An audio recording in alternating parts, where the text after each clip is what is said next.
हाँ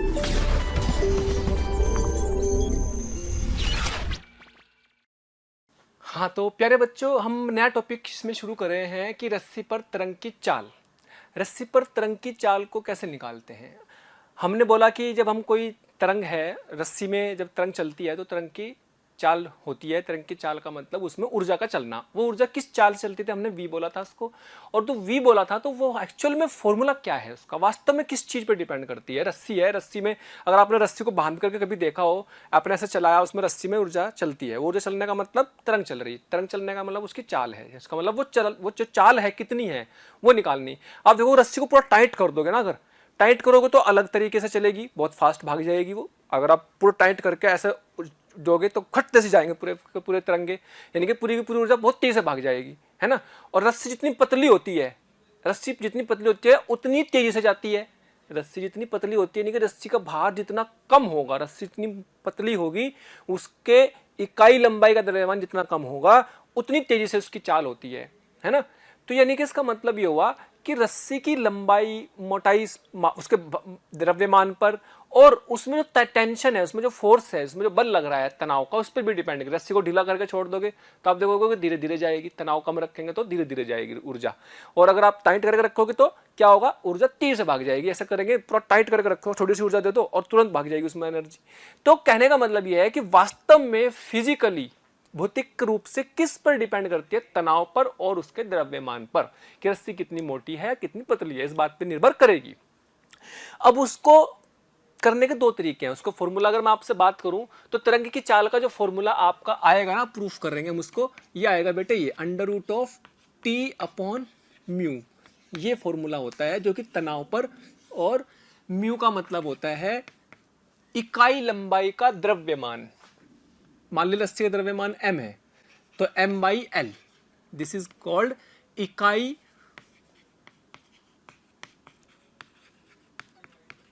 लंबाई का द्रव्यमान, इस पर निर्भर करती है और अंडर रूट आती है। यानी कि हमें ये फॉर्मूला अब यहां पे प्रूफ करना है कि वास्तव में v बराबर एफ लैम्बडा जो लिखते थे, v बराबर एफ लैम्बडा तो दुनिया की सारी तरंगों के लिए है, लेकिन अलग अलग माध्यमों में तरंगों की चाल अलग अलग हो जाती है। रस्सी पे तरंगों की चाल का फॉर्मूला ये है ना। साउंड में तरंगों की चाल का फॉर्मूला अलग है। तो अलग अलग चीजों में अलग अलग तरंगों की चाल अलग अलग होती है। तो हम रस्सी की बात कर रहे हैं, तो रस्सी में जो तरंग की चाल है वो किस पर निर्भर करेगी, तनाव पर और मास पर यूनिट लेंथ, इकाई लंबाई के द्रव्यमान पर निर्भर करेगी। क्योंकि रस्सी तो कितनी भी लंबी हो सकती है, तो 1 मीटर लंबाई का द्रव्यमान ले लिया, फिर चाहे कितनी भी लंबी हो, सारी लंबाई का काम हो जाएगा। तो कुल मिला के है, इसको प्रूफ कैसे करना है ना। एक्चुअल में क्या होता है, जब हमारे पास ये रस्सी थी, ये क्या है, ये रस्सी है। जब हमने रस्सी को ऊर्जा दी, ऐसे ऐसे चम करवाया उसके कण को, तो वो ऊर्जा एक पार्टिकल ने, एक कण ने दूसरे को दी, दूसरे ने तीसरे को, तीसरे ने चौथे को, और उससे ऊर्जा ट्रांसफर होते होते आगे तक चली गई, ऊर्जा की फॉर्म में, यानी कि तरंग की फॉर्म में चली गई आगे, है ना। होता क्या है, जब एक कण दूसरे कण से जुड़ा हुआ है, रस्सी का अपना मास है, भार है, रस्सी का द्रव्यमान है, इसका मतलब रस्सी अब जो है, रस्सी के कण एक दूसरे से जो जुड़े हुए हैं, रस्सी के कण एक दूसरे पर एक बल लगाते हैं। जब ऊर्जा देते हैं तो इस दूसरे बल लगाते हैं, तो बल लगाते हैं तो उसको बोलते हैं प्रत्यास्थ बल। खिंचाव आता है रस्सी में, एक तनाव आता है, जिससे कि खिंचाव बल या प्रत्यास्थ बल बोल सकते हैं, जिसे हम तनाव की फॉर्म में बोल रहे हैं, टी, टेंशन फोर्स, यानी कि एक तरह से प्रत्यास्थ बल है। टी कैसा बल है, प्रत्यास्थ बल, जिसको हमने तनाव की फॉर्म में नाम दे दिया है। तो जब हम रस्सी के एक कण दूसरे कण को ऊर्जा देता है तो खिंचाव आता है ना, तो दूसरे कण को खींचता है, दूसरे कण को खींचता है, तीसरे चौथे को खींचता है, ऐसे ऊर्जा एक दूसरे से दूसरे तक ट्रांसफर होती चली जाती है। ठीक है, तो अगर हम बात करते हैं कि भाई इसकी स्पीड को निकाला कैसे जाए, ठीक, प्रत्यास्थ बल को तो हमने तनाव की फॉर्म में ले लिया। रस्सी में चूंकि भार है, प्रत्यास्थ है, उसके अंदर खिंचाव की टेंडेंसी है, तो प्रत्यास्थ बल आ गया, जिसे हमने तनाव कहा। लेकिन अगर मैं इस पॉइंट की बात करूं तो इस पॉइंट की स्पीड, अगर मैं बात करूं इसकी कण की, इस कण का वेग कितना होगा, 0। इस कण का वेग, कण का चाल कह सकते हैं चाहो तो, चाल कितनी है, 0 है।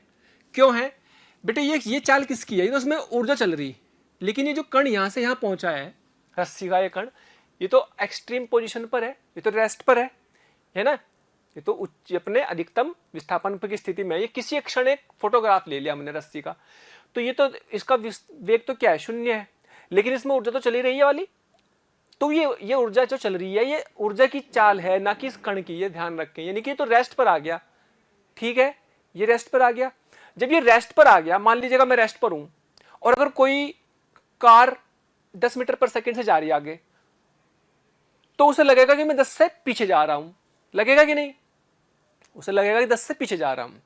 तो हमने क्या करा कि भाई जो चाल इसकी रस्सी की स्पीड थी, इसमें तरंग की जो चाल थी, उस चाल से हमने एक ऑब्जर्वर को चलाया ताकि इस कण को ये स्पीड मिल जाए पीछे की तरफ। भाई जब ये रुका हुआ है इसके लिए ग्राउंड के रेस्पेक्ट में, कण की चाल शून्य है, किसके रेस्पेक्ट में है ना, जमीन के सापेक्ष, जमीन के सापेक्ष। ये तो रुका हुआ है ना भाई जमीन के सापेक्ष तो, लेकिन अगर ये इतनी चाल से चलने लगा तो उसे लगेगा कि ये कण पीछे जा रहा है, क्योंकि ये इस v की चाल से चल रहा है, ये रुका हुआ है, तो इसको लगेगा पीछे जा रहा है इतनी चाल से। यही चाल क्यों ली? क्योंकि ये तो मेरे को निकालनी। भाई यही चाल क्यों ली मैंने, तरंग की चाल ही क्यों ली मैंने इसके साथ? क्योंकि ये मेरे को निकालनी ताकि ये चाल इसको मिल जाए, ठीक है। अब करना क्या होता है, सुने। अब मैं इसको क्या करता हूं, जूम कर लेता हूं। क्या करूंगा मैं इसको? जूम। जूम समझते हो? 100 गुना जूम कर लिया, उस हिस्से को लिया और यहां जूम कर लिया। ये लो जी, ये छोटा सा मास है dm, ठीक है। और इकाई लंबाई का द्रव्यमान हमने म्यू मान लिया। इसकी लेंथ में मान लीजिएगा dx लेंथ है, ये है ना, इसकी लेंथ कितनी, dx लेंथ है, द्रव्यमान dm है। तो म्यू क्या था, 1 मीटर लंबाई का द्रव्यमान, ये m/l था, m/l था। तो ये dm कितना जाएगा, म्यू इंटू dx। 1 मीटर लंबाई का द्रव्यमान कितना, म्यू, dx मीटर लंबाई का द्रव्यमान कितना, म्यू dx। और इसकी पास एक स्पीड है इस तरफ v। और अगर बहुत ध्यान से देखें तो क्या इस छोटे से हिस्से का अपना एक सर्किल बन रहा होगा, है ना। एक छोटा सा हिस्सा, हर छोटा सा हिस्सा अपना एक सर्किल बना सकता है, ये भी बना सकता है, जिसे हम बोलते हैं वक्रता त्रिज्या होती है उसकी अपनी एक। तो हमने इस छोटे से हिस्से को एक वक्रता त्रिज्या के सर्किल के हिसाब से बड़ा कर लिया, जूम कर लिया, 100 गुना जूम कर लिया, जिसकी रेडियस क्या मान ली, r है। इसमें यहाँ पे खिंचाव है टेंशन t, इसमें भी खिंचाव है टेंशन t, ठीक है। अब मान लो ये एंगल है डी थीटा, छोटा सा एंगल होगा क्योंकि छोटा सा तो चाप है, ये छोटा सा चाप है, हमने तो उसको बड़ा कर लिया। अच्छा, त्रिज्या की सर्किल की फॉर्म में क्यों लिया, समझ में आ गया? क्योंकि हर एक दुनिया का कोई भी कर्व है तो उसको अगर आप कहीं पे भी देखो, हर एक का कुछ ना कुछ सर्किल पूरा होता है, तो उसको हम किसी भी चीज को उसको बोलते हैं वक्रता त्रिज्या, है ना। तो वक्रता त्रिज्या की फॉर्म में हमने इसको लिख लिया। खैर, तो उससे क्या फायदा होने वाला, उससे ये फायदा होने वाला है बेटे कि अपने पास ये डी थीटा है तो ये भी डी थीटा हो जाएगा, और ये 90 माइनस डी थीटा, तो ये कितना, डी थीटा। इसका कंपोनेंट कर लेंगे t cos d theta, t sine d theta. Same कहानी यहां होगी, d theta d theta, t sine d theta, t cos d theta. ये से छम्मा छम्मा हो जाएगा। और बेटे दो फोर्स हो रहे जो उसको नीचे की तरफ ला रहे, ये सेंटर की तरफ लग रहे दोनों, और इसके पास स्पीड है। ये तो एक पॉइंट हो गया ना भाई, तो पॉइंट मास है, पॉइंट मास बिल्कुल बिंदु द्रव्यमान, क्योंकि बहुत छोटा सा है, वो तो मैंने दिखा रखा है आपको इतना भी। ये तो मैंने एक बिंदु तो होगा ना, ये तो बिंदु द्रव्यमान एक डीएम द्रव्यमान है इसका, जो कि v स्पीड चल रहा है। उस पर सेंटर की तरफ कुल बल कितना आ गया, सेंटर की तरफ कुल बल आ गया 2t sin थीटा। और सेंटर की तरफ, केंद्र की तरफ अगर लगने वाला बल पता हो और उसके पास स्पीड हो तो क्या वो mv²/r के बराबर होगा? यस, यानी कि 2t sin d theta equal to dmv²/r, ठीक है। अच्छा, dx किसके बराबर होगा भाई, ये कितना है 2 थीटा, तो dx किसके बराबर आ जाएगा 2r d थीटा। इसको आप ये लिख सकते हैं mu into 2r d theta, तो 2t। अच्छा, साइन थीटा, सोचो जब थीटा स्मॉल होता है, क्या इसको डी थीटा लिख सकते हैं, क्योंकि D theta is very small, बहुत छोटा है। कौन बहुत छोटा है, तो इसको लिख लेंगे डी थीटा। डीएम कितना भाई, डीएम कितना भाई, डीएम कितना भाई, डीएम है mu into 2r d theta divide by r, छम छमाछम, और डी थीटा से डी थीटा, तो इंटू वी स्क्वायर भी है, तो यानी कि टी बराबर 2 से 2 भी उड़ गया, टी बराबर आ गया म्यू वी स्क्वायर। तो ये रिलेशन हमारे काम का है, या आप कह सकते हो v is equal to under root T by mu, और this formula is independent of frequency. यह है रस्सी में आवर्ती से निर्भर नहीं करता, आवर्ती पर निर्भर नहीं करता, क्योंकि आवर्ती तो सोर्स की प्रॉपर्टी है ना, कि सोर्स से हमने उसको आवर्ती दी, वो तो जब तक वो सोर्स चलता रहेगा, जैसे हमने स्प्रिंग लगाया था शुरू में, याद करो, उसकी जो आवर्ती आ जाएगी उस आवर्ती से चलता रहेगा, है ना। तो अगर v बदलेगा तो वेवलेंथ बदलेगी v बराबर f लैम्बडा से, लेकिन फ्रीक्वेंसी नहीं बदलेगी। खैर, ये बात आपको दिमाग में रखते हुए अपना ये काम का फॉर्मूला अपना आ गया, जिसमें t क्या है, तनाव, तनाव बल या फिर प्रत्यास्थ बल बोलेंगे इसको, तनाव बल या फिर प्रत्यास्थ बल। और म्यू के बारे में आप जान चुके हैं, म्यू का मतलब आ जाएगा कितना, म्यू का मतलब m/l, यानी कि किलोग्राम पर मीटर, ये न्यूटन में, ये किलोग्राम पर मीटर में, यानी कि आप कह सकते हैं कि अब हमें रस्सी पर अगर वेव चाल निकालनी है तरंग की, जब हमने कोई झटका दिया, वो कितनी स्पीड से गया, तो उस रस्सी का तनाव पता लग जाए और रस्सी का भार पता लग जाए, उसकी लंबाई पता लग जाए, तो इसका मतलब हम उसका आंसर को सही तरीके से कर सकते हैं। ठीक है, अब इसी को थोड़ा सा अलग अलग फॉर्मेट में भी कर लेते हैं, वो भी मैं बताता हूं, लेकिन फिलहाल तो यही फॉर्मूला अपने रस्सी की वेव का काम आने वाला है। ओके, तो हमने जो वेव की स्पीड का, तरंग की चाल का फॉर्मूला पढ़ा, v बराबर under root T by mu, कहाँ पे पढ़ा वो, हमने पढ़ा वो रस्सी पर, रस्सी पर जो चाल का फॉर्मूला है वो क्या है, under root T by mu. कोई रस्सी है, इस रस्सी में जो तरंग चलेगी वो ऐसे चलेगी, लेकिन उसकी स्पीड कितनी है v, तो ये 20 से निकलेगी। अब इतना ध्यान रखना है ना, इतना ध्यान रखना। अब हमने इसको प्रूफ तो कर दिया, ठीक, हमने इसको प्रूफ कर दिया, लेकिन वास्तव में अगर हम बात करें कि भाई इसको करने का एक और तरीका है, एनसीईआरटी के मेथड से या फिर यूनिट डायमेंशन के मेथड से करते हैं कई बार, तो वो सिंपल तरीका लगता है बच्चों को, वो भी बता देता हूँ कि आपको क्या देता है कि v इज प्रोपोर्शनल टू, उसके समानुपाती है t के और म्यू के। तो बताओ क्या संबंध आएगा, तो यहाँ पे मान लेंगे a, इसकी पावर मान लेंगे b, मतलब इसी को प्रूफ करने का दूसरा तरीका है यूनिट एंड डायमेंशन मेथड, जो कि 12th में बोर्ड वगैरह में अगर प्रूफ करना चाहिए तो इससे करना पड़ता है। वो तो मैंने आपको एक फंड असली रियल मेथड बताया, वो तो वास्तविक मेथड है जो कि फिजिक्स लगा करके किया, ये यूनिट एंड डायमेंशन का मेथड है। ठीक है, इससे ही बता देते हैं। तो इसकी डायमेंशन बेटे क्या होती है, बीमा क्या होती है, m0 LT-1, और बेटे एक नियतांक आ जाएगा, उसको 1 मान लेंगे। ठीक है, यहाँ t की पावर, t क्या है, तनाव, ये तनाव है बेटे, ध्यान रखना, तनाव का मतलब बल, और बल की विमा क्या होती है, MLT-2, तो यहाँ लिख देंगे MLT-2 और उसकी पावर क्या आ जाएगी, a। और बेटे म्यू क्या था, m/l, यानी कि m/l, यानी कि ml-1, तो यहाँ ml-1 लिख देंगे, इसकी पावर क्या आ जाएगी, b। तो चलो जी, m की पावर a, m की पावर b, तो m की power a plus b, l की पावर a, l की पावर माइनस b, तो l की power a minus b, t की पावर -2a।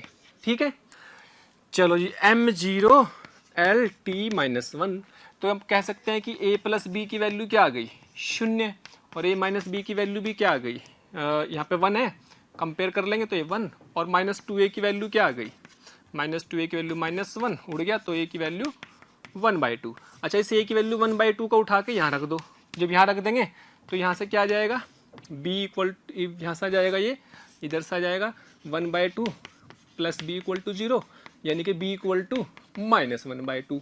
कुल मिला के आपके पास आ गया t की पावर, है ना, तो इसमें नियतांक को 1 रखेंगे हम। ठीक है, क्योंकि इसमें हमें 1 नियतांक को निकाल नहीं सकते यूनिट एंड डायमेंशन में, लेकिन हमें पता है कि प्रूफ करना है इसमें, तो इसका नियतांक 1 होगा। भाई ये तो ड्रॉबैक होती थी यूनिट एंड डायमेंशन वाले मेथड की, जो आपका वी में मेथड था प्रूफ करने का, उसमें आप नियतांक की बात तो कर ही नहीं सकते थे, लेकिन यहाँ पे तो 1 ही आ जाएगा।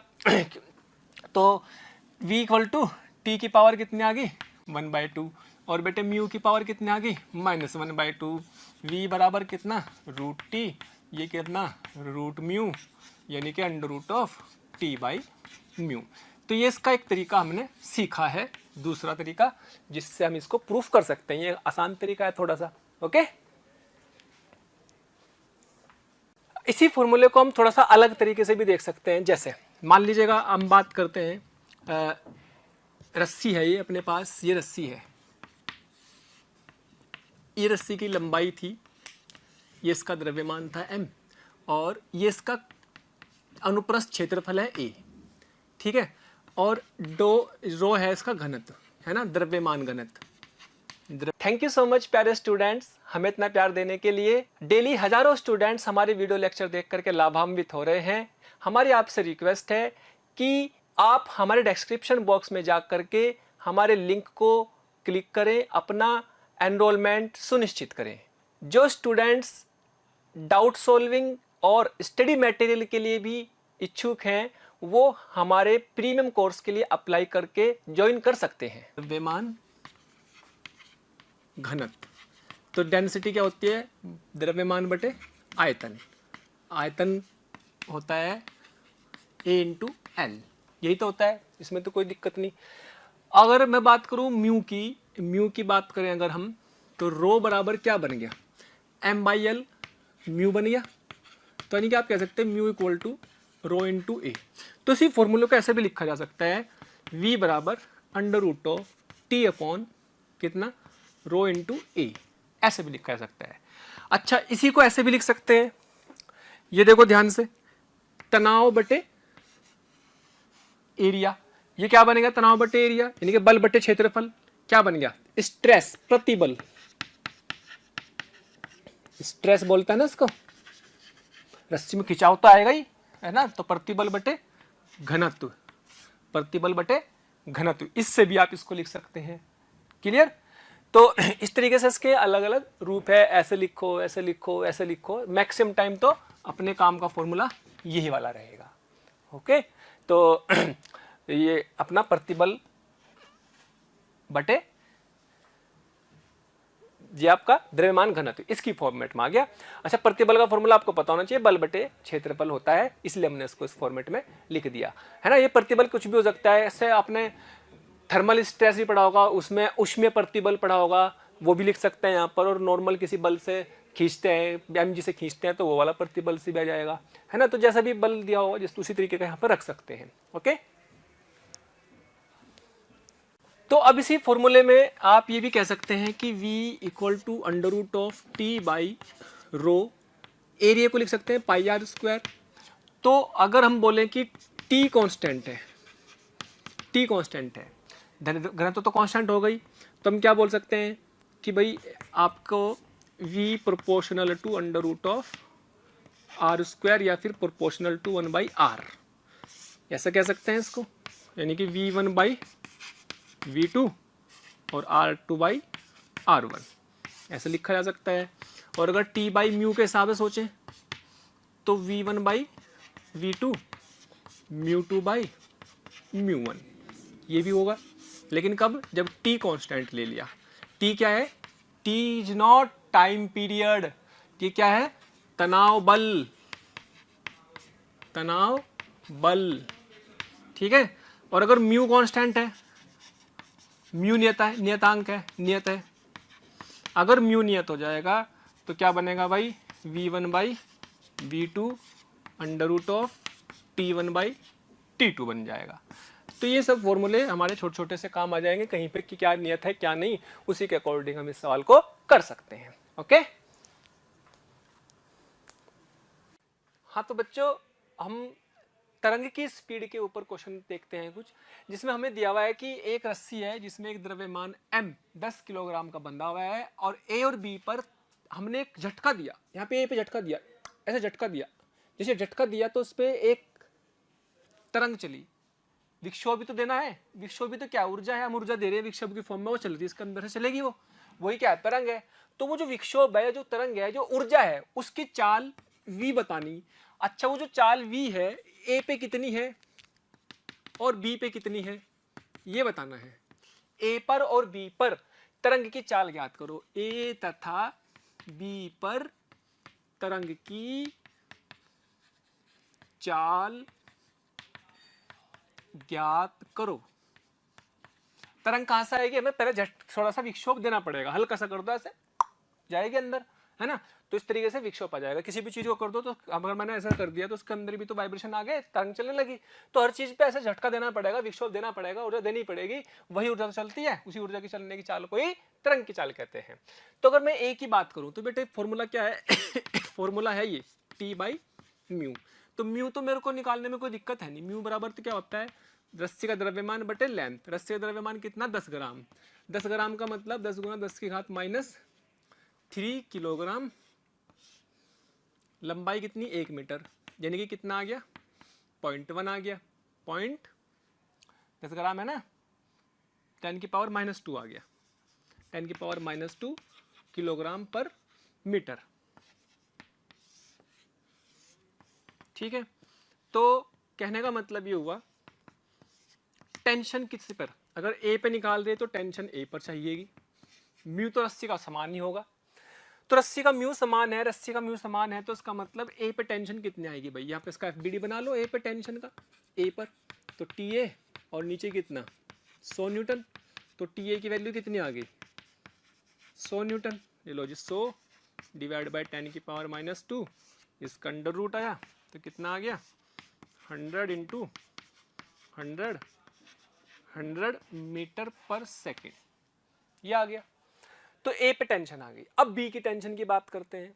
जब हम बी की टेंशन की बात करेंगे, इस पॉइंट पर बी पर टेंशन निकालेंगे तो क्या होगा, जब हमने यहाँ पे इसका एफबीडी बनाए बेटे, बी पे निकालना तो टी बी, इसका द्रव्यमान कितना आएगा, सोचो 1 मीटर लंबाई का द्रव्यमान कितना, 10 की पावर -2, तो इसका द्रव्यमान कितना दे रखा, 10 ग्राम। तो 10 ग्राम के हिसाब से इसका वेट और जुड़ जाएगा इसमें इतना। तो 10 ग्राम की वजह से क्या बैठेगा, 100 न्यूटन तो 1, और m कितना, 10 ग्राम। 10 ग्राम का मतलब होता है बेटे 10 की पावर, किलोग्राम में कन्वर्ट कर लेंगे -2 किलोग्राम। तो 10 की पावर -2 किलोग्राम इंटू जी की वैल्यू 10 मल्टीप्लाई कर देंगे, ये आया 100 + 0.1, यानी कि 100.1। क्या इसको आप अप्रोक्सीमेटली 100 ही लिख सकते हैं, बहुत कम है ना। तो वैसे तो अलग अलग होती है हर पॉइंट पर, लेकिन टेंशन हर पॉइंट पर अलग अलग हो सकती है जब मास वाली स्ट्रिंग है। लेकिन अगर मास बहुत कम हो कंपेयर टू दिस ब्लॉक, अगर इस वाले द्रव्यमान के कंपेयर में इसका मास बहुत बहुत बहुत कम हो, तो उस समय आप कह सकते हैं कि इसमें टेंशन लगभग समान मान सकते हैं। तो आप लिख सकते हैं VB बराबर √TB अपॉन म्यू। TB भी लगभग 100 ले लिया हमने, और अगर ये भी 100 ले लिया तो VB की वैल्यू भी 100 मीटर पर सेकंड आ गई। लेकिन ये अप्रोक्सीमेट आई, क्योंकि एग्जैक्टली तो 100.1 से आएगी, लेकिन वो इतना ज़्यादा अंतर आएगा नहीं, लगभग 100 के आसपास ही आएगी, तो इसलिए लगभग ये मान लिया। तो क्या कंडीशन याद रखनी इसमें कि भाई देखो, अगर मैं इसमें म्यू की बात करूं तो म्यू कितना आया था, म्यू आया था 10 की पावर -2 किलोग्राम पर मीटर। तो this m is greater than, ये वाला m स्मॉल m से तो बहुत बड़ा है ना भाई, 10 किलो है वो 10 ग्राम है, या फिर ग्रेटर देन म्यू। यानी कि अगर ऐसा होगा ना तो रस्सी में तनाव समान मान सकते हैं, समान मान सकते हैं। रस्सी में हर जगह तनाव समान मानेंगे तो रस्सी में हर जगह पर, हर बिंदु पर तरंग की चाल को भी समान मानेंगे।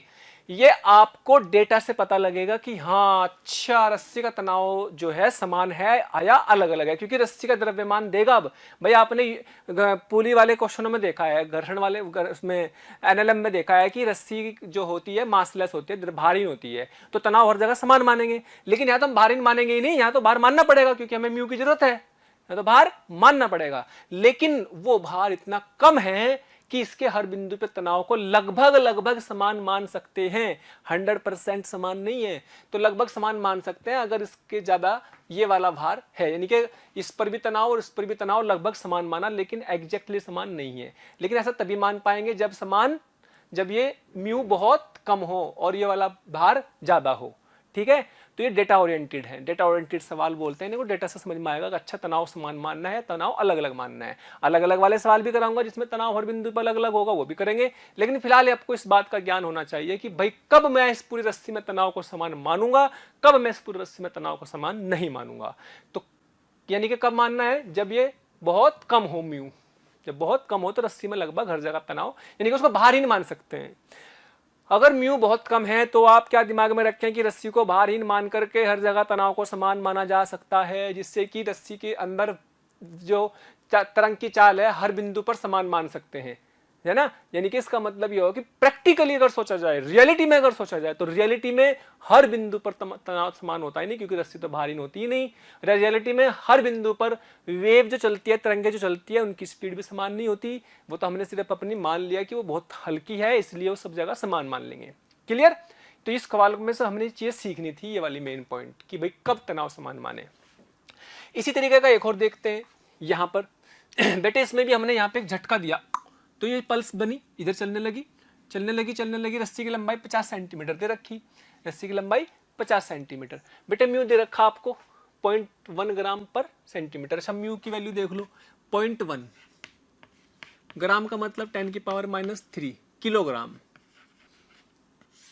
सेंटीमीटर का मतलब 10 की पावर -2 मीटर। ये ऊपर चला जाएगा, है ना, तो कितना बचेगा,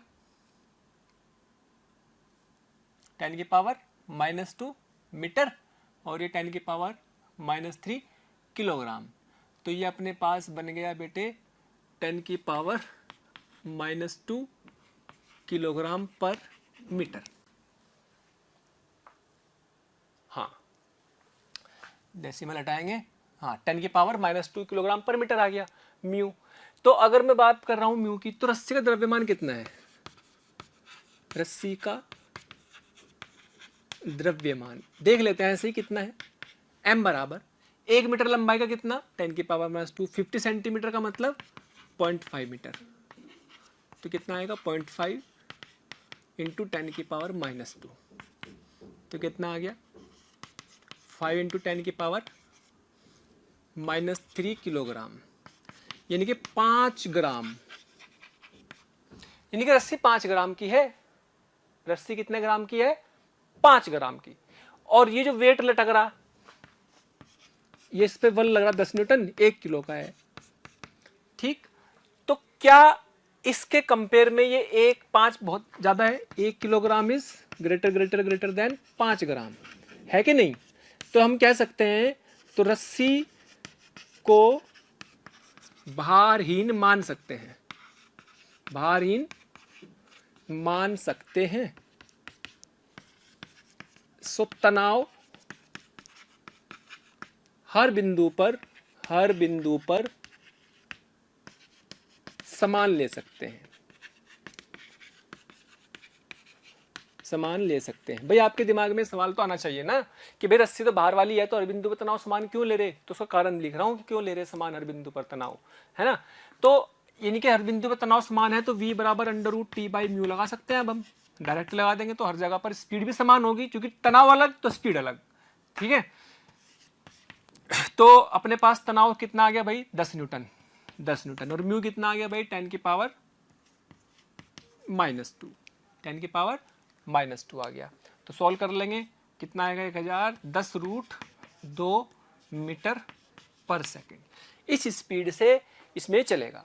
अच्छा, इसमें पूछा कि समय कितना लगेगा। समय बराबर स्पीड क्या आई, नियतांक आई ना, नियत आई, नियत स्पीड आएगी ना। तो समय बराबर दूरी बटे चाल, x/v। x कितना 50 सेंटीमीटर, इनके 0.5 मीटर।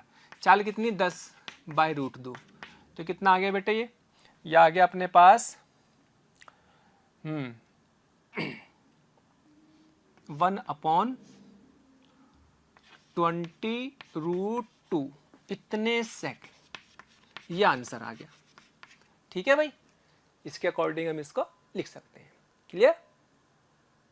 चलो जी, देखो इसमें हमें 2 क्वेश्चन दिए हुए। पहला क्वेश्चन ये दिया हुआ है कि इसमें अपने पास एक लिफ्ट है जिसमें कि एक द्रव्यमान कैपिटल M का इसमें ये जा रहा है, और इसका जो म्यू दे रखा है उसमें क्या संबंध दे रखा है कि this is very very greater than, ये इसके म्यू से ज़्यादा है। तो तरंग की चाल बतानी है, हमने यहाँ पे एक झटका दिया, इसमें ऐसे झटका दे दिया, वो तरंग चलेगी इसमें, तो तरंग की चाल बतानी। तो v बराबर क्या बताया था बेटे, t बाई म्यू। अच्छा, ये डायरेक्ट हर जगह पे तनाव समान मान सकते हैं क्या रस्सी में? यस, क्योंकि ये दिया हुआ है ना, तनाव हर जगह समान मान सकते हैं, तो रस्सी के अंदर चाल भी इसकी समान होगी। यानी कि अपने को बस टी चाहिए, और हमें पता है कि भाई टी कैसे निकालते हैं, जब स्लिप चलती है ऊपर, नीचे कौन लगता है, जी लगता है, एम जी लगता है, तो क्या सूडो फोर्स भी लगेगा नीचे की तरफ एम में, तो टी बराबर। प्यारे बच्चों, हमें रोज कमेंट्स के माध्यम से ये रिक्वेस्ट आ रही है कि सर हमें इस टॉपिक के वीडियो लेक्चर प्रोवाइड करें या इस टॉपिक के वीडियो को समझाएं।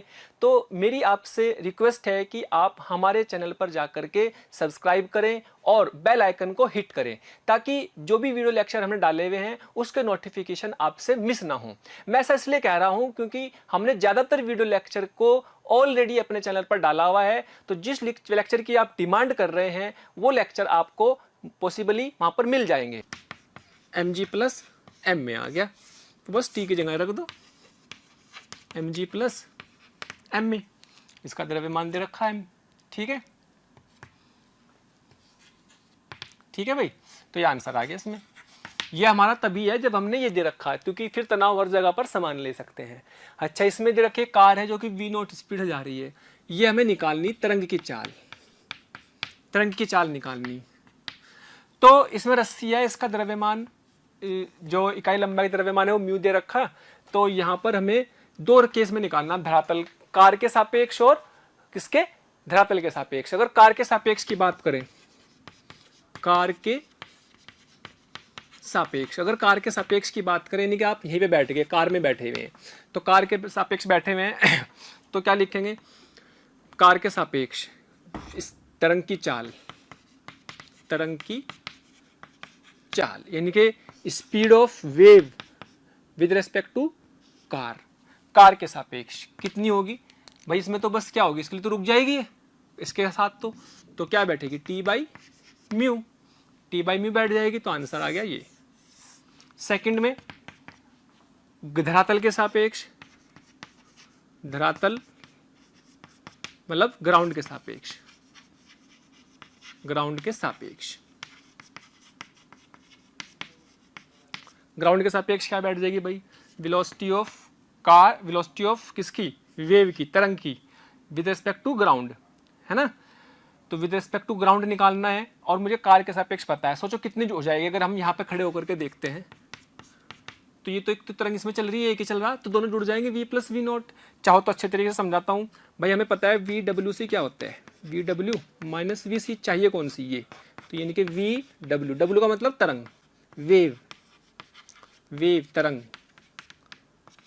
है ना, तरंग की चाल विद रिस्पेक्ट टू ग्राउंड, ये तो ग्राउंड के सापेक्ष में आएगी ना, तो V W C plus V C, यानी कि क्या बैठ गई, under root of T by mu plus V naught, ये आंसर। बस ग्राउंड के सापेक्ष में वी नोट और जुड़ जाएगा, उसमें क्या है ना। ये सारे सवाल हमने ये सोच करके किए हैं कि इनमें सब में तनाव समान है, लेकिन तनाव समान हो ये जरूरी नहीं है, तो ऐसे सवालों को देख लीजिए में तनाव समान नहीं होगा। तो प्यारे बच्चों, अभी तक हमने जो रस्सी में तरंग की चाल निकाली थी, हमारे पास रस्सी बहुत पतली थी जिससे उसका द्रव्यमान बहुत कम था, उसमें हमने हर जगह पर तनाव को समान माना हुआ था। लेकिन रस्सी का द्रव्यमान अगर बहुत कम ना हो, रस्सी भारहीन ना हो, या लगभग रस्सी का द्रव्यमान नगण्य ना हो, तो रस्सी का भार भी उसमें काउंट होगा, तो उसका मतलब उसके हर बिंदु पे तनाव अलग अलग होगा, और हर बिंदु पे तनाव अलग अलग होगा तो उसका मतलब उसकी हर बिंदु पर वेग भी अलग अलग होगा, और वेग अलग होगा तो उसमें हो सकता है उसमें त्वरण भी आ जाए। वो त्वरण हो सकता है नियत भी हो, कांस्टेंट भी हो, और हो सकता है कि वो त्वरण वेरिएबल भी हो, बदलने वाला भी हो। यानी कि इसका मतलब अब वेव ऐसी भी हो सकती है रस्सी में जो कि अलग अलग पॉइंट पर अलग अलग वेव चाल वाली हो, या फिर उसमें त्वरण भी हो सकता हो। तो ऐसा एक सवाल हम देखते हैं, जर्नलाइज फॉर्मेट में है बिल्कुल। तो हमारे पास एक रस्सी दे दी, ये रस्सी दे दी, रस्सी में हमने तरंग उत्पन्न करनी। तरंग कैसे उत्पन्न करेंगे भाई, हमने यहाँ पे झटका लगा दिया, ऐसे झटका लगाया, ये झटका लगाया, वो झटका ही क्या है, ऊर्जा है, वही तो ऊर्जा चलेगी इसके अंदर से, और ऊर्जा का चलना ही क्या है, तरंग है, वेव है ना। तो ऊर्जा इसमें चल रही, तो मुझे यहाँ से यहाँ तक ऊर्जा चली, आपसे क्या पूछा कि भाई उसका जब यहाँ से ऊर्जा चली तो यहाँ पर बिंदु P पर उसका वेग कितना है, बिंदु B पर वेग कितना है। अगर वो समान वेग आएगा, समान तनाव होता है तो समान वेग आएगा, और तनाव अलग अलग होगा तो वेग अलग अलग आएगा। और चूंकि रस्सी का द्रव्यमान है और लैम्प तल है, इसका मतलब रस्सी कैसी है, द्रव्यमान वाली है, भारहीन वाली नहीं है। इसका मतलब रस्सी के हर बिंदु पर तनाव अलग अलग है, इसका मतलब तनाव भी निकालना आना चाहिए और फिर उसी से हम वेग निकाल लेंगे, क्योंकि हमें पता है वे इसका फॉर्मूला क्या होता है भाई, किसी भी बिंदु पर अगर आपको निकालना है तो क्या लिखोगे, T बाई म्यू। अच्छा म्यू कितना हो गया भाई, म्यू तो हो गया M बाई L, यही तो हो गया। अब मैं चाहता हूं कि यहाँ पे तनाव कितना है x पर, किसी x पर, एट x पर कितना तनाव होगा। सोचो इसकी लंबाई L है, मास M है, ये कितना हो जाएगा भाई मास, ये कितना आ जाएगा इसका तनाव निकालने के लिए। क्या इसके 1 मीटर लंबाई का द्रव्यमान म्यू है, तो x मीटर लंबाई का द्रव्यमान कितना हो जाएगा, इसका द्रव्यमान कितना हो जाएगा x मीटर लंबाई का बराबर म्यू इंटू एक्स। भाई 1 मीटर लंबाई का द्रव्यमान म्यू, x मीटर लंबाई का द्रव्यमान म्यू एक्स।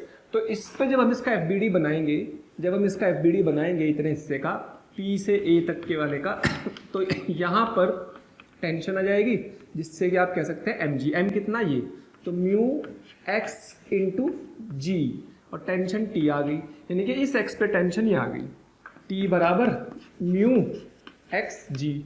तो स्पीड क्या आ जाएगी भाई, ये आ जाएगी mu x g divide by x, क्योंकि टेंशन x का फलन है तो अलग अलग x पर अलग अलग तनाव होगा, और अलग अलग तनाव होगा तो वेग भी अलग अलग होगा। तो यहाँ पे म्यू से म्यू उड़ जाएगा, ठीक है। तो यहाँ से आप कह सकते हैं कि भाई किसी भी x पर या फिर बिंदु P पर कह सकते हैं, क्योंकि बिंदु P पे x माना हुआ, तो अंडर रूट जी एक्स आ गया, वाह, अंडर रूट जी एक्स आ गया बिंदु P पर वेग। इसका मतलब ये तो x का फलन है। अगर मैं बिंदु A पर बोलूं, A पर वेग क्या हो जाएगा, x बराबर 0, तो यानी कि g इंटू 0 दैट इज 0। और अगर B पे वेग पूछूं, B पे वेग कितना आ जाएगा, तो x बराबर L, तो कितना आ जाएगा अंडर रूट जी एल, तो अंडर रूट जी एल आ जाएगा। तो और बिंदु पे वेग अलग अलग है, इसका मतलब वेग अलग अलग त्वरण भी होगा। तो हम इसके त्वरण को कैसे लिख सकते हैं भाई, हमारे पास आ गया अंडर रूट जी एक्स। तो x का फलन है ये वेलोसिटी। त्वरण तक पहुंचने के लिए क्या करेंगे हम, क्या त्वरण तक पहुंचने का तरीका क्या है, v dv बाई dx। ये हम जानते हैं कि जब वेलोसिटी या वेग x का फलन दिया हो तो उस केस में v dv बाई dx हम त्वरण तक पहुंच सकते हैं। बेटे v तो कितना है, अंडर रूट जी एक्स है, और dv बाई dx कितना है, dv बाई dx कितना आ जाएगा, इसका डिफरेंशिएशन नहीं तो रूट g तो जुगा रह जाएगा, इसका क्या बैठेगा, इसका बैठ जाएगा 1/2 रूट जी एक्स, और रूट इसके डिफरेंशिएशन से मल्टीप्लाई करना इसके अंदर को, क्योंकि हमने इसको x मान के कर दिया। रूट x का क्या होता है 1/2 रूट x, लेकिन रूट जी भी तो था, तो इसके डिफरेंशिएशन से मल्टीप्लाई भी करेंगे, क्योंकि इसका चेन रूल होता है, श्रृंखला नियम होता है डिफरेंशिएशन का, तो यानी कि ऊपर जी से मल्टीप्लाई भी होगा, ये डिफरेंशिएशन आना चाहिए। अच्छा जी लो, इससे ये उड़ गया, तो आप देख रहे हो g/2 आया, और ये क्या आया, नियत आया, और ये तो कांस्टेंट आ गया है ना, कांस्टेंट आया ना, हाँ ये तो कांस्टेंट आ गया भाई त्वरण। और अगर त्वरण कांस्टेंट आता है तो इसका मतलब इसमें गति के समीकरणों की हेल्प से भी हम वेग या समय निकाल सकते हैं। तो इसका मतलब आप कह सकते हैं A से B तक जाने का समय, A से B तक जाने का समय कितना लगेगा, A से B तक जाने का समय, A से B तक जाने का समय लगेगा कितना भाई, u कितना है 0, v है 0, v root g l, acceleration g/2, क्योंकि कांस्टेंट आ गया, नियत एक्सेलरेशन आ गया, इसलिए लगा सकते हैं, नहीं तो फिर कैलकुलस लगानी पड़ती है ना। तो हम इसको क्या कर सकते हैं भाई, तो चलो जी इसमें लगा दो v = u + at।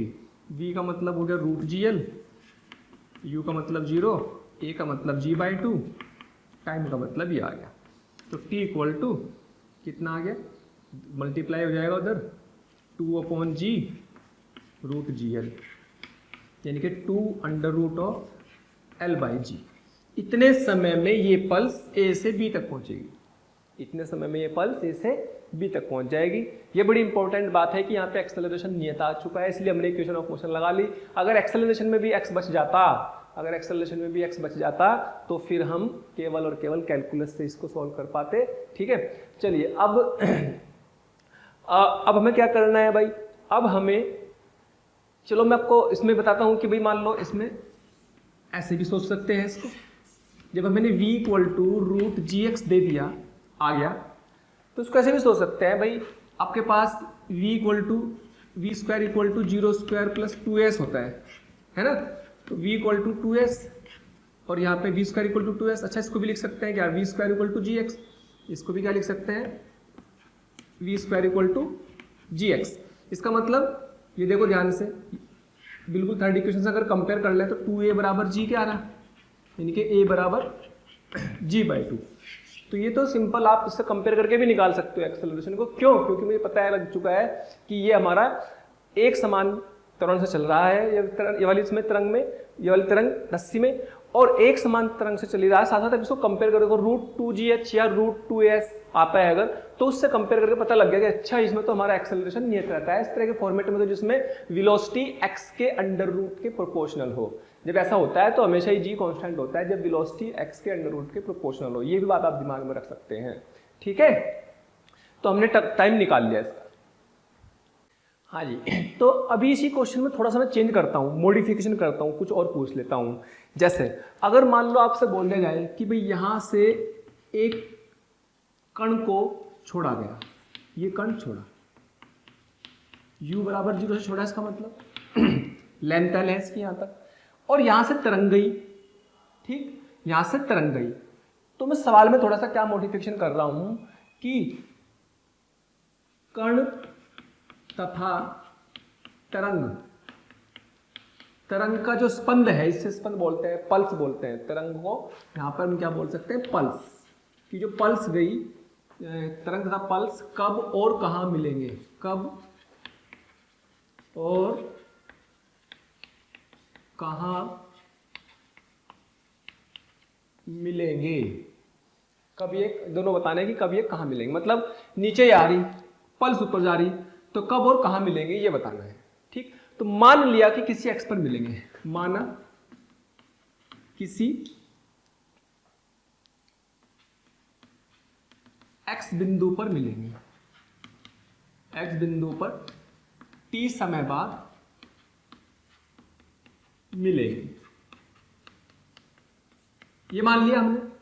अच्छा हमें पता है कि इतनी कहानी तो सेम होने वाली इस सवाल में, तो एक्सेलरेशन की बात हम पहले ही कर चुके थे। हमने पता है कि एक्सेलरेशन तो क्या था, v dv/dx, बेटे v तो लिखा था रूट जी एक्स, और इसको लिखा था कितना, ऊपर g आ गया था, नीचे 2 रूट जी एक्स आ गया था, जिससे कट गया था, और एक्सेलरेशन की वैल्यू g/2 आ गई थी।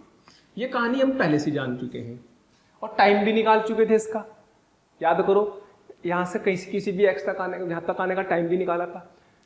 तो अब दो तरीके हैं, बिल्कुल ऐसे सवाल पहले भी किए होंगे कि एक बॉल ऊपर से छोड़ दी गई, नीचे से एक बॉल फेंक दी, कब और कहाँ मिलेंगे, ऐसे मोशन अंडर ग्रेविटी में करते हैं, है ना, जो गुरुत्व त्वरण वाले सवाल होते हैं उनमें करते हैं। तो बिल्कुल वैसा ही सवाल है, बस फर्क इतना है कि यहाँ पे पल्स चल रही है, पल्स का त्वरण g/2 है, ऊपर से जो चीज आ रही है इसका त्वरण -g नीचे की तरफ है ना। तो अगर किसी x पर मिल रहे हैं, बेटे ये x है, तो ये कितनी लंबाई होगी, क्या ये l-x हो गई, यस ये l-x हो गई, ये l-x हुई, ये x हुई। तो इसको यहां से यहां तक आने का समय क्या लिखते हैं बेटे, तो क्या लिखेंगे, l-x बराबर, क्या ये g से गिर रहा है, 0 प्लस, भाई इसका जो डिस्प्लेसमेंट है नीचे की तरफ हो रहा है, तो चाहो तो माइनस लगा लो, और हाफ ऑफ माइनस का g t², तो इस माइनस से तो माइनस कट जाना है, यानी कि आप कह सकते हैं l-x equal to half g t²। अच्छा जब मिलेंगे एक साथ, तो जितना समय इसको यहां से यहां तक आने का लगेगा, उतने समय में यहां से यहां तक पहुंच जाएगी, ठीक। तो वो समय तो समान होगा, x अलग अलग होगा, तो इसको यहां से यहां तक जाने में कितना समय लगा, भाई इसका भी वेलोसिटी 0 है, तो l बराबर इनिशियल वेलोसिटी 0, तो हाफ एक्सेलरेशन कितना, g/2 इंटू t²। ये बड़ी इंपॉर्टेंट बात है ना।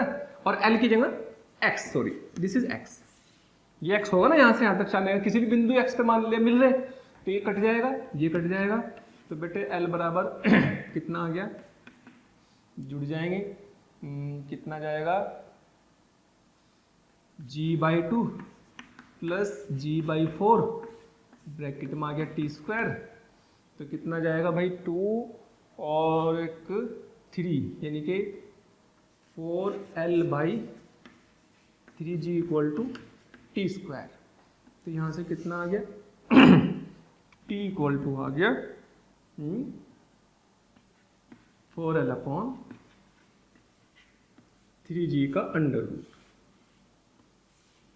4l अपॉन 3g का अंडर रूट। इतने समय बाद मिलेंगे। अब कहां मिलेंगे? वो x से निकलेगा, कहीं पे भी रख दो t को, तो x बराबर half g by 2 T square, T की जगह रख दिया, लो जी 4l अपॉन 3g का अंडर रूट और इसका स्क्वायर कर दो, तो कितना आ गया भाई? g by 4 into 4l upon 3g से g कट जाएगा, 4 से 4, तो आंसर आया l बाई 3। कहां से? नीचे से, है ना, तली से या नीचे से l बाई 3 पर। और अगर ऊपर से बोले तो ऊपर से बोले तो ऊपर से भी बोल सकते हैं, ऊपर से कितना? l minus x that is 2l by 3। ऊपर से 2l बाई 3 पर मिलेंगे या फिर नीचे से l बाई 3 पर मिलेंगे। तो इसी सवाल में हमने दो सवाल कर लिए कि भाई इसमें क्या है आपने नीचे से फेंकने पर ऊपर से फेंकने पर दो बोले होती थी जैसे, वैसे नीचे से पल्स चली। बस फर्क इतना है कि बेटे वहां पे त्वरण आपका g ही रहता था, यहाँ पे त्वरण एक का g बाई 2 एक का माइनस g नीचे की तरफ है। इसलिए हमें इस सवाल में कंसेप्ट वही लगाना, थोड़ी सी बस एक्सेलरेशन की बात करने का। अच्छे सवालों में काउंट गिना जाता है ये सवाल, ठीक है। अच्छा, अब इसी को रिलेटिव से भी करते थे, याद करो, तो रिलेटिव से तो और एक लाइन में हो जाएगा। हाँ तो बच्चों ये जो समय है, इस समय को हम एक और तरीके से निकाल सकते हैं।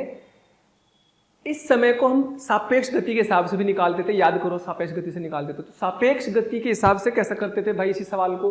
भाई आपको पता है कि यहां से एक कण को छोड़ दिया गया, ये लेंथ है, और यहां से इसको u बराबर 0 है। अच्छा, इसकी भी वेलोसिटी a पर 0 है, यानी कि आप रिलेटिव अगर बात करें तो u रिलेटिव, u सापेक्ष गति, जो 0 माइनस 0 तो 0 ही है, और x रिलेटिव कितना? एक पर बैठ के दूसरे को देखना तो वो कितनी बैठेगी? l। x रिलेटिव तो टोटल l बैठ जाएगी, एक को रोक लो कोई को भी, है ना। और भाई एक्सेलरेशन a रिलेटिव किसके भी रेस्पेक्ट में निकाल लो, है ना। मान लो अपने जो है इसके रेस्पेक्ट में निकाला या इसके रेस्पेक्ट में निकाला, तो आप किसी के भी रेस्पेक्ट में निकाल सकते हो। मान लीजिएगा इसको a, इसको b, तो एक्सेलरेशन ऑफ किसका? a का विद रिस्पेक्ट टू b, तो acceleration of a g by 2 minus of minus g, तो क्या रिलेटिव एक्सेलरेशन आ गया?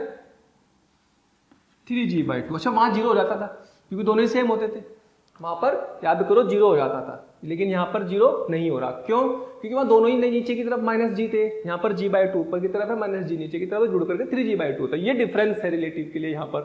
तो अब आपने को क्या निकालना? समय। समय क्या होता है?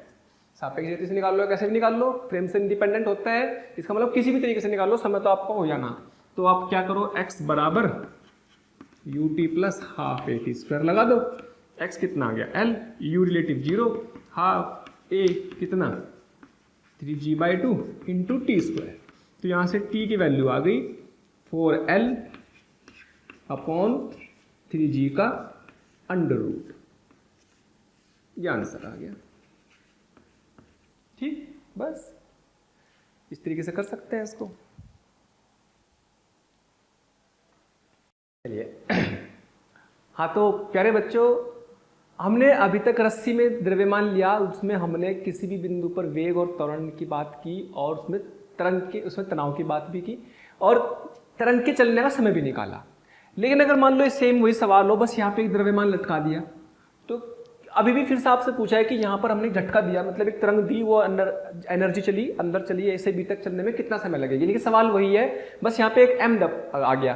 तो क्या फर्क पड़ेगा किसी भी x के लिए? मान लीजिए कोई x ले लिया, किसी भी x दूरी पर अगर बात करें, तो किसी भी x दूरी पर जब आप इसका FBD बनाएंगे बेटे, जब इसका FBD बनाएंगे तो क्या फर्क पड़ेगा? ये तो m आ जाएगा, तो यहाँ पे क्या आएगा? ये टेंशन, ये द्रव्यमान कितना आ जाएगा? ये आ जाएगा म्यू एक्स जी, इसका कितना आएगा? mg।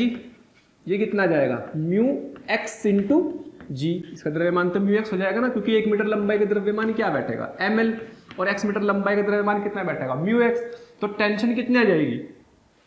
तो बेटे टेंशन आ जाएगी T equal to mu X plus G, mu x G, ये आ गई। तो स्पीड क्या आ जाएगी किसी भी x पर? एट x, ये आ जाएगी बेटे mu x g plus m g upon mu, ये आ जाएगी टेंशन। यानी कि कुल मिला के बात हो गई कि आपके पास म्यू से म्यू कट जाएगा, तो ये आएगा g x plus m g by mu. अच्छा म्यू की वैल्यू तो आपको पता भी है, इसमें आप लिख दे सकते हो एम बाई एल होती है ये वाली, यानी कि एक्स वेलोसिटी का जो फॉर्मूला है, वेलोसिटी का जो फॉर्मूला है m g upon m by l, यहाँ से वो आप कह सकते हैं कि ए पर वेग शून्य नहीं है इस बार, इस वाले मास के कारण ए पर वेग शून्य नहीं है। इसका मतलब ये आया कि यहाँ पर आप लिख सकते हैं g x plus m g l upon small. अगर आपको हमारे वीडियो लेक्चर्स पसंद आ रहे हैं तो प्लीज़ लाइक और शेयर करना ना भूलें। इससे आपके साथी, आपके जो ज़रूरतमंद दोस्त और विद्यार्थी हैं उन तक भी ये वीडियो लेक्चर पहुंच जाएंगे ताकि वो भी इससे लाभान्वित हो सकें। और अभी मैं यही कहना चाहूँगा कि आपका इतना प्यार और इतना स्नेह देखकर हमारी मोशन की पूरी टीम बहुत मोटिवेटेड है और आपके इस प्यार के कारण, इस मोटिवेशन से ही हम और अच्छे से अच्छे कंटेंट आपको प्रोवाइड करते रहेंगे। ये तो किसी भी एक्स पर, या फिर अगर मैं ए पे बात करूं तो ए पर वेग कितना आएगा, under root of m g l upon m. अब ये शून्य नहीं है, पहले शून्य था। और अगर यहाँ पे बात करूं बी पे, वी बी की बात करूं तो क्या करेंगे, एक्स की जगह एल रख देंगे, तो कितना जाएगा g l plus m g l upon small m, तो ये आ जाएगा। ठीक है, तो जो भी सोल्व करके बैठेगा अपने पास ए और बी पे वेलोसिटी फिलहाल अलग अलग आ गई, मतलब ये वाली आ गई जो कि यहाँ पर शून्य थी, पहला यहाँ शून्य नहीं है, एक तो अंतर ही आया। लेकिन अब त्वरण की बात करनी पड़ेगी, भाई त्वरण भी तो आएगा क्योंकि इससे एक्स का फलन है, तो त्वरण की बात करते हैं। भाई त्वरण क्या होता था, v d v by d x, तो वी कितना है भाई, under root of g x plus m g l upon small m. इसका डिफ्रेंशिएशन करना विद रिस्पेक्ट टू एक्स, तो वो कितना आएगा 1/2 अंडर रूट ऑफ दिस। इसका डिफ्रेंशिएशन करेंगे 1/2 this plus m g l upon m, और इसके डिफ्रेंशिएशन से गुणा करेंगे, तो इसका डिफ्रेंशिएशन x के साथ ये आया तो g आएगा, इसका 0 हो जाएगा, यानी कि g, यानी कि ये तो फिर उड़ गया, तो आंसर क्या आया g/2। हाँ, इसका मतलब एक्सेलरेशन तो वही रहा, एक्सेलरेशन तो वही रहा, लेकिन यहाँ पर वेग का फलन बदल गया, तनाव का आंसर बदल गया, और तो समय का आंसर ही बदलेगा क्योंकि वेग अलग अलग है। यहाँ पे शून्य वेग नहीं है, पहले वेग शून्य था, अब यहाँ पे वेग अलग है, प्रारंभिक और अंतिम। तो इसका मतलब अपने को लगानी तो इक्वेशन ऑफ मोशन ही है। क्यों? क्योंकि ये कैसा आया, ये नियत आया, ये भी कांस्टेंट आया। हो, ये बड़ा अच्छा हुआ कि कांस्टेंट आ गया। कांस्टेंट आने से क्या फायदा होगा, कांस्टेंट आने से तो हम इक्वेशन ऑफ मोशन लगा सकते हैं, गति की समीकरण लगा सकते हैं। सोचो, तो गति की समीकरण जब लगा सकते हैं तो इसका मतलब v b equal to u plus a t लगाएंगे, है ना, और यहाँ पर v आ जाएगा। तो बेटे सीधा सीधा सा फंडा है कि आपको t बराबर क्या लिखना, v b minus v a upon a. तो बेटे वी बी कितना, ये रहा, मतलब under root of g l और m से मल्टीप्लाई कर लो m g l upon small l, minus v a कितना, under root of m g l by m upon g/2। बस ये आंसर है, और क्या है, इसमें कोई ज़्यादा खास बात है नहीं। बाकी कैलकुलेशन करने की बात है, उसे करते रहो और ये आंसर आ जाएगा।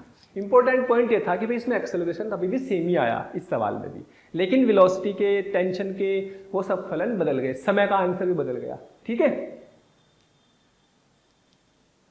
हाँ तो प्यारे बच्चों, हमने देखा कि रस्सी में अगर भार हो तो तनाव अलग अलग होता है, जिसकी वजह से वेलोसिटी अलग अलग हो सकती है और तरंग को चलने का समय भी निकाल सकते हैं। लेकिन जरूरी नहीं है कि केवल तनाव के अलग होने से ही वेलोसिटी या वेग अलग अलग हो, चाल अलग अलग हो सकता है म्यू अलग अलग आए हर पॉइंट पर, म्यू अलग अलग हो लेकिन तनाव समान हो। जैसे इस सवाल में देखते हैं, इस सवाल में बेटे दिया कि पूरी रस्सी में तनाव तो 100 न्यूटन है, यानी कि तनाव तो नियत है, तो म्यू एक्स का फलन दिया, यानी कि हर बिंदु पे म्यू अलग अलग है। अगर ये म्यू बहुत कम हो, भले ही चाहे अलग अलग हो, तो तनाव तो समान माना जा सकता है। तो इसीलिए इसने डाटा भी दिया हुआ है। तो डाटा में क्या दिया हुआ है बेटे, v इक्वल टू क्या लिखेंगे, t बाई म्यू, और म्यू की वैल्यू दे रखी है कितनी, under root of t by mu not plus alpha x, यानी कि वेलोसिटी हर बिंदु पर अलग अलग है इस एक्स के कारण, है ना। किसी भी एक्स पर ये a मान लो, ये b मान लो, किसी भी एक्स पर लेंथ L दे रखी, किसी भी एक्स पर वेलोसिटी अभी भी अलग अलग है लेकिन तनाव समान है। है ना। अच्छा ये तनाव समान क्यों लिया, देखो ध्यान से, mu equal to mu not plus alpha x दिया हुआ, mu not equal to mu not plus alpha x दिया हुआ, तो म्यू नॉट दे रखा 10 की पावर -2 किलोग्राम पर मीटर, बहुत कम है।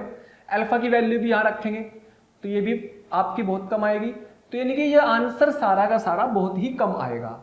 अगर आप 10 मीटर तक की किसी भी लेंथ पर म्यू देखोगे, किसी भी एक्स पर देखोगे, तो आपको म्यू का आंसर बहुत ही कम मिलेगा। जब म्यू का आंसर बहुत कम होगा तो उसका मतलब हम कह सकते हैं कि तनाव रस्सी में बहुत कम है ना। ओवरऑल जो रस्सी है पतली है, यानी कि भार बहुत कम है। वो अलग बात है कि अलग जगह पे वो भी बदल रहा है, तो इसीलिए एक्स वेलोसिटी भी अलग अलग है। खैर यानी कि तनाव तो अपना नियत हो गया, बहुत बढ़िया। अब हमें क्या करना, हमें तो वो निकालना है इसमें ए से बी तक के लिए समय निकालना। तो समय निकालने के लिए पहले क्या चाहिएगा, समय निकालने के लिए पहले अपने को यहाँ पे x चाहिए ना, x पता है l, तो क्या करेंगे, इसको dx बाई dt कर लो, क्योंकि इसमें हम एक्सेलरेशन निकालने से कोई फायदा नहीं है, क्योंकि एक्सेलरेशन इसमें कांस्टेंट आएगा ही नहीं, x का फलन आएगा वो, चाहो तो निकाल के देख लेना। तो ये आ जाएगा √t by mu not plus alpha x. तो यहां से हम x वाले अलग कर लो और टाइम वाले अलग कर लो। तो यहाँ पे क्या करेंगे, root mu not plus alpha x dx, इसका इंटीग्रेशन, और रूट टी क्या है, तनाव बल, और यहाँ पे dt लिख देंगे, दोनों तरफ का इंटीग्रेशन लगा देंगे। हमें क्या निकालना, t बराबर 0 पर लेंथ कितनी, 0, और t बराबर t पे कितनी, यहाँ तक पहुँचने में टाइम लगा कितनी लेंथ में, l। ठीक, तो इसका इंटीग्रेशन x के रेस्पेक्ट में कर देंगे। बेटे से पूरे को x मान लेते हैं, इसे पूरे को x मान लेंगे, तो क्या आएगा, mu not plus alpha x की power 3/2, mu not alpha x की पावर 3/2, क्योंकि 1/2 है, और इसके डिफरेंशिएशन से डिवाइड भी करेंगे इसका 0, अल्फा एक्स का डिफरेंशिएशन क्या आएगा, अल्फा, तो अल्फा से डिवाइड भी कर दिया, ये लो जी, अल्फा से डिवाइड कर दिया, है ना। तो इसकी लिमिट लगा देंगे 0 से l, रूट टी, और इसका इंटीग्रेशन 1 का t आ जाएगा, और इसकी लिमिट आ जाएगी 0 से t। चेक करेंगे का कोई दिक्कत, कोई समस्या इसमें। तो हमें यहाँ पर अल्फा लिमिट रख देंगे भाई, लिमिट रखने पर अपने पास mu not plus alpha x कितना, l, इसकी पावर 3/2 माइनस, अब 0 रखेंगे, जब यहाँ 0 रखेंगे तो क्या बचेगा, म्यू नॉट उसकी पावर 3/2 माइनस म्यू नॉट की पावर 3/2, तो alpha root t into t, ये आपका आ गया आंसर। तो यहाँ से स्मॉल टी चाहिए था, तो स्मॉल टी कितना आ जाएगा, 1 alpha root t mu not plus alpha l की पावर 3/2 माइनस म्यू नॉट की पावर 3/2। कैलकुलेशन थोड़ी सी अजीब है, डाटा रख देंगे, पुट ऑल डाटा, और डाटा। तो जब सारी वैल्यूज रख देंगे, आपके पास लेंथ भी गिवन है, म्यू नॉट भी गिवन है, और अल्फा भी गिवन है, सारी वैल्यू रखो, टेंशन भी दे रखी, तो यह आ जाएगा 2.33 सेकंड के आसपास इसका आंसर आ जाएगा ना। सारी वैल्यू को रख देंगे, जब इसमें आप पुट करेंगे सारा डाटा रख देंगे इसमें, जब है ना, जितनी भी वैल्यू दे रखी, तो टाइम आ जाएगा 2.33, लगभग 2.33 सेकंड का आसपास आंसर इसका आ जाएगा। ठीक है, हाँ तो प्यारे बच्चों नेक्स्ट क्वेश्चन देखते हैं। नेक्स्ट क्वेश्चन में आपको दो द्रव्यमान दे रखे, m1 m2, फ्रिक्शन कहीं पर नहीं है, फ्रिक्शन 0 है, और आपसे पूछा है m1 और m2 का द्रव्यमान बताओ अगर ये दोनों द्रव्यमान संतुलन अवस्था में हैं। अगर संतुलन अवस्था में है तो आपको m1 m2 के मान बताने, जबकि इसके अंदर जो तरंग चल रही है उस तरंग की चाल दे रखी है 100 मीटर पर सेकेंड। ऐसे चलाई तरंग, हमने कोई झटका दिया, तरंग चलने लगी रस्सी में, है ना। तो रस्सी का आपको द्रव्यमान पर यूनिट लेंथ, इकाई द्रव्यमान का इकाई लेंथ का द्रव्यमान दे रखा है 9.8 इंटू 10 की पावर -3 किलोग्राम पर मीटर। तो आपको m1 m2 निकालना है। संतुलन अवस्था में आए बेटे, तनाव तो निकाल सकते हैं, टी निकाल सकते हैं ना।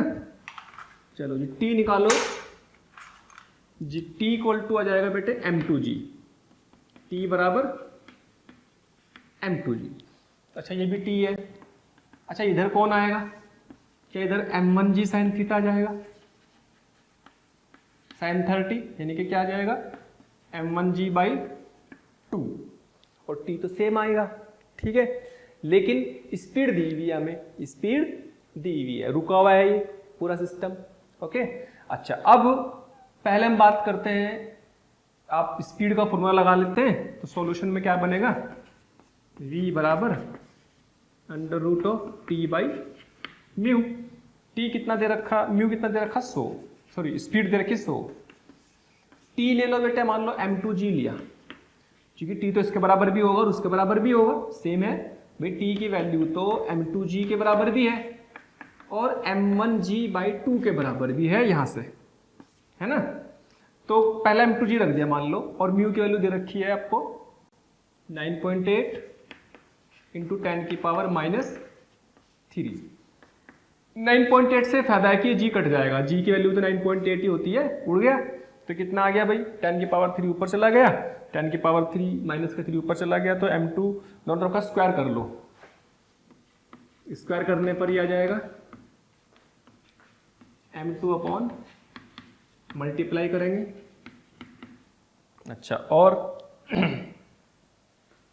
मल्टीप्लाई किया तो कितना जाएगा, मल्टीप्लाई करने पर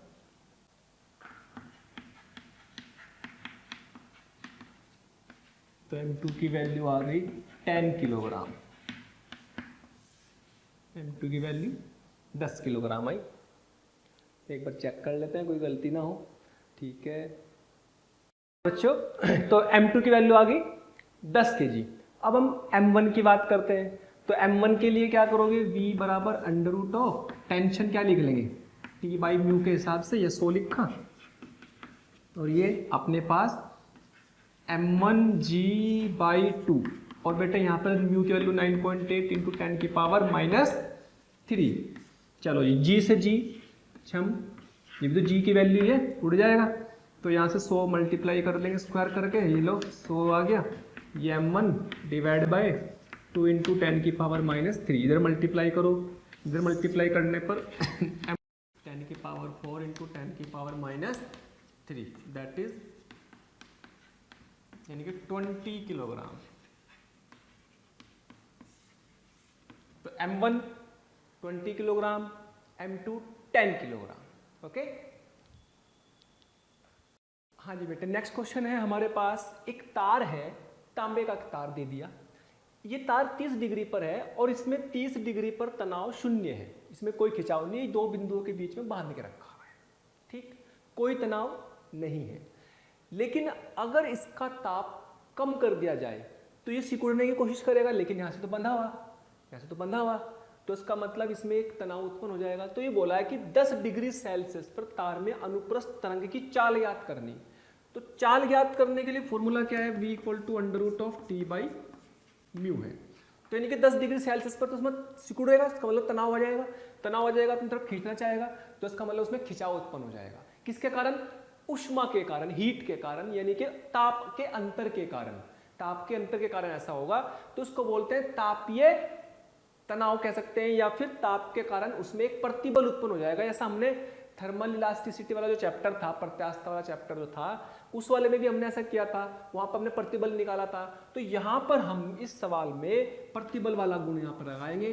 बेटे हमें पता है कि T = इसको म्यू को हमने याद करो, या क्या लिखा था, म्यू को हमने लिखा था ρ/a, याद करो, म्यू = ρ/a होता था। तो ये T/a क्या कहलाएगा, क्या ये प्रतिबल कहलाएगा। लेकिन किसके कारण प्रतिबल, हमने कोई दवाई तो है नहीं, कोई चीज लटकाई तो है नहीं, इससे प्रतिबल आए, ये तो ताप के कारण है, उसमें खिंचाव या फिर उसमें सिकुड़न जो आ रही है वो प्रतिबल किसके कारण है, ताप के कारण। तो इसको आप बोल सकते हैं एक तरह से ऊष्मीय प्रतिबल, ऊष्मीय प्रतिबल या फिर तापीय प्रतिबल। बेटे ये कितना होता है याद करो, ये जो है तापीय प्रतिबल जो होता था, y α∆t, तापीय प्रतिबल यहाँ पर। अब ऐसा तो बल होता था, ये तापीय प्रतिबल का बल है ना, तो उसमें बल से डिवाइड कर देंगे, तो y α∆t, डेल्टा टी क्या है, ताप में अंतर, ये कहलाता था तापीय प्रतिबल, ये तापीय बल था, ताप की वजह से। तो ये पूरा का पूरा तापीय प्रतिबल है, तापीय प्रतिबल। भाई बल बटे क्षेत्रफल तो था प्रतिबल, लेकिन बस जो बल आ रहा है वो किसके कारण आ रहा है, ताप के कारण। तो वाई अल्फा डेल्टा टी हमने कहाँ पढ़ा, ये हमने प्रत्यास्थता वाले चैप्टर में पढ़ा था, थर्मल एक्सपेंशन वाले, थर्मल एक्सपेंशन जो था उसमें प्रसार तथा प्रत्यास्थता वाला चैप्टर, वहां पर हमने इस चीज को प्रूफ भी किया था कि अच्छा ये होता था उसमें प्रतिबल। तो बस यहाँ तो उसको वैल्यू को रखना, इसका मतलब कुछ नहीं करना आपको, तो बस वैल्यू डालनी इसमें, by alpha delta T upon rho, ये फॉर्मूला आपका तरंग की चाल का बन गया। इसके अंदर अगर आपने जरा सी ऊर्जा दी तो वैसे चलेगी। सोचो सब कुछ दिया हुआ, वाई दिया, अल्फा दिया, डेंसिटी दी, और भाई आपको जो है ताप में अंतर पता, तो यहाँ वैल्यू रखो, वैल्यू रखी रखी रखी 1.3 इंटू 10 की पावर 11, बेटा अल्फा दे रखा है 1.7 इंटू 10 की पावर -5। यूनिट में कोई दिक्कत नहीं, यूनिट सबकी बढ़िया है। तो ये 30 माइनस 10 डिवाइड बाय रो कितना, रो कितना, रो कितना 9 इंटू 10 की पावर 3। तो वेलोसिटी आ गई लगभग लगभग आ जाएगी सोल्व करके 70 मीटर पर सेकंड। ओके, तो बेटे नेक्स्ट क्वेश्चन देखते हैं। नेक्स्ट क्वेश्चन में आपको एक रस्सी दी हुई है जिसकी लेंथ है 12 मीटर और द्रव्यमान 6 किलोग्राम है। ठीक है, यानी कि रस्सी का द्रव्यमान कम नहीं है, इसका मतलब रस्सी भार वाली है। ये रस्सी 2 किलोग्राम का है, रस्सी खुद ही 6 किलोग्राम की है, यानी कि रस्सी के हर बिंदु पर तनाव अलग अलग होगा। रस्सी के हर बिंदु पर तनाव अलग अलग होगा तो उसका मतलब रस्सी के हर बिंदु पर वेग भी अलग अलग होगा। और वेग किसका है, चाल किसकी है, तरंग की। तरंग में कौन चलता है, ऊर्जा, यानी कि ऊर्जा के चलने की चाल हर बिंदु पे अलग अलग है। और ऊर्जा के चलने की चाल मतलब तरंग की चाल का मतलब होता है v बराबर एफ लैम्बडा, v बराबर एफ लैम्बडा। अच्छा v क्या है, तरंग की चाल, f क्या है, f है जिस सोर्स से आपने फ्रीक्वेंसी दी, आवर्ती उसमें उत्पन्न करी, यानी कि मान लो मैंने ऊर्जा दी, जो भी आपने आवर्ती दी वो आवर्ती तो सोर्स की प्रॉपर्टी होती है, स्रोत का गुण होता है। लेकिन वेवलेंथ क्या होगी, वेवलेंथ v बराबर एफ लैम्बडा से वेव बदलेगी, वेलोसिटी बदलेगी, वेग बदलेगा तो उसका मतलब तरंग दैर्घ्य बदलेगी। तो सवाल में क्या पूछा है कि हर बिंदु पर वेग अलग अलग है ही, तरंग दैर्घ्य भी अलग अलग होगी, लेकिन आवर्ती अलग अलग नहीं होगी, कारण v बराबर एफ लैम्बडा। तो क्या करेंगे, a से b तक वेग अलग तो तरंग दैर्घ्य भी अलग, तो a पर और b पर वेग निकाल लेंगे। a पर आपको वेवलेंथ दे रखी तो b पर वेवलेंथ कितनी होगी ये पूछा हुआ है। अब सुनो इसको कैसे करना, तो v बराबर क्या √t/μ होता है। क्या रस्सी के लिए म्यू हर जगह सेम रहेगा, यस। इसका मतलब हम कह सकते हैं कि v समानुपाती √t। तो अपना आ गया va अपॉन vb, कितना जाएगा। और बेटे टी ए पे तनाव, यहां पे तनाव कितना बैठेगा, क्या इसका एफबीडी में केवल कितना आएगा, टी ए वो कितना आएगा 2g के बराबर। और जब यहां तक की बात करेंगे, यहाँ पे टी बी की बात करेंगे तो कितना आएगा, देखो 6g और 2g, क्या 6g प्लस 2g करना पड़ेगा, यानी कि टी ए पर तो कितना आ गया 2g, और यहाँ पर कितना आएगा 6g प्लस 2g, ये बड़ा इंपॉर्टेंट है।